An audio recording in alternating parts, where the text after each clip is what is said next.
अभिवादन। आज हम श्री राम शर्मा आचार्य जी के एक बहुत ही दिलचस्प लेखन पर बात करने वाले हैं। सच्ची उपासना, जीवन साधना और समष्टि की आराधना। इसमें उन्होंने अपने जो आत्मिक अनुभव है वो साझा किए हैं। उन्होंने एक बड़ी जरूरी बात सामने रखी है कि देखिए, आत्मिक उन्नति चाहिए तो 3 चीजें एक साथ करनी होंगी: उपासना, साधना और आराधना। जैसे अच्छी फसल के लिए है ना, बीज भी चाहिए, खेत भी और खाद पानी भी, तीनों का होना जरूरी है। बिल्कुल। और ये तीनों आपस में जुड़े हैं।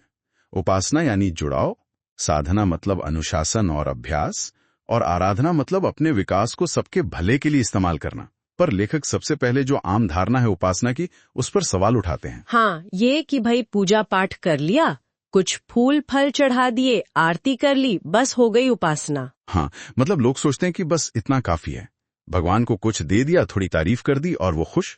और फिर हमारी सारी इच्छाएं पूरी कर देंगे, चाहे वो ठीक हो या ना हो। लेखक कहते हैं ये तो देवताओं को बहुत कम समझना हुआ। उनका तर्क भी सीधा है। वो कहते हैं कि अगर बस इतनी सी बात होती तो जो लोग रोज मंदिरों में भीड़ लगाते हैं या घंटों पूजा करते हैं, वो तो कब के अपनी सारी मनोकामनाएं पूरी करवा चुके होते हैं।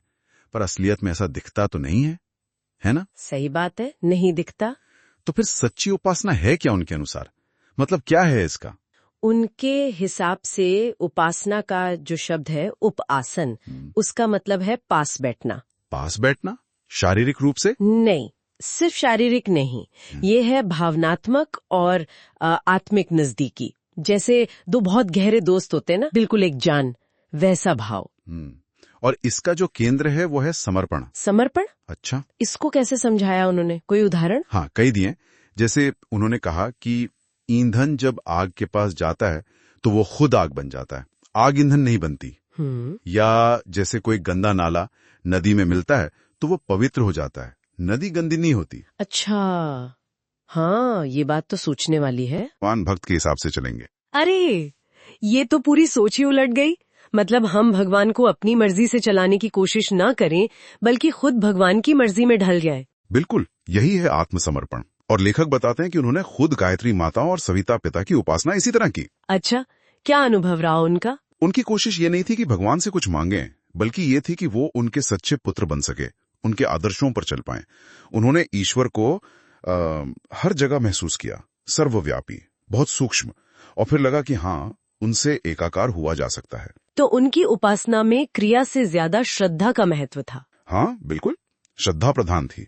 हालांकि जप और ध्यान का अनुशासन भी था, वो साधना का हिस्सा था, पर उसके साथ लगातार समर्पण का भाव, ईश्वर से एकता, अद्वैत का भाव, इसका अभ्यास चलता रहा। और ये सब सिर्फ अपने लिए नहीं, आराधना का क्या मतलब हुआ फिर?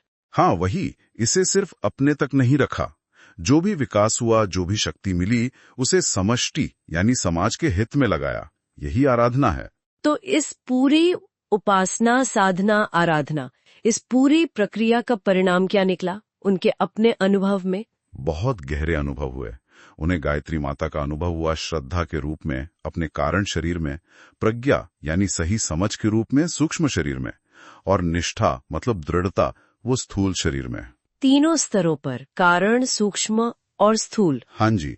और इसी तरह सविता पिता यानी सूर्यदेव, उनका तेजस, जिसे ब्रह्मवर्चस कहते हैं, वो उनके अंदर शक्ति बनकर उभरा। ओजस यानी जीवन शक्ति, तेजस यानी प्रखरता, मनस यानी मानसिक बल, और वर्चस यानी एक प्रभावशाली व्यक्तित्व, ये सब उन्हें महसूस हुआ। कमाल है, ये तो वाकई एक संपूर्ण रूपांतरण जैसा लगता है। हाँ, वो यही बताते हैं कि इस अभ्यास के बाद एक ऐसी स्थिति आ गई कि हर पल ईश्वर साथ है, आनंद है, ये महसूस होता है। जीवन में जो उतार चढ़ाव आते हैं वो बिल्कुल स्वाभाविक लगते हैं, जैसे समुद्र की लहरें। और वो बूंद और समुद्र वाली बात। हाँ, उन्हें ऐसा लगा कि जैसे एक बूंद समुद्र में मिलकर खुद समुद्र बन जाती है, वैसा ही अनुभव हुआ एकात्मता का।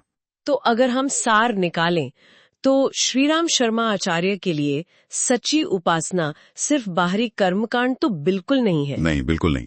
ये एक आंतरिक प्रक्रिया है जिसमें श्रद्धा है, समर्पण है, अनुशासन वाली साधना है और सबके हित की आराधना है। मतलब लक्ष्य कुछ पाना नहीं। नहीं, लक्ष्य है खुद बदल जाना, रूपांतरित हो जाना। ईश्वर को अपनी मर्जी से चलाना नहीं, बल्कि खुद को दिव्य इच्छा के सांचे में ढाल लेना। ये वाकई बहुत गहरा विचार है। और जाते जाते सबके लिए एक सवाल छोड़ जाते हैं। अगर उपासना का मतलब है पास बैठना और अपने आदर्श जैसा बनने के लिए खुद को बदलना, तो अपने सबसे ऊंचे आदर्श के पास बैठने के लिए एक व्यक्ति को अपने अंदर सबसे पहले किन चीजों को बदलने की जरूरत होगी?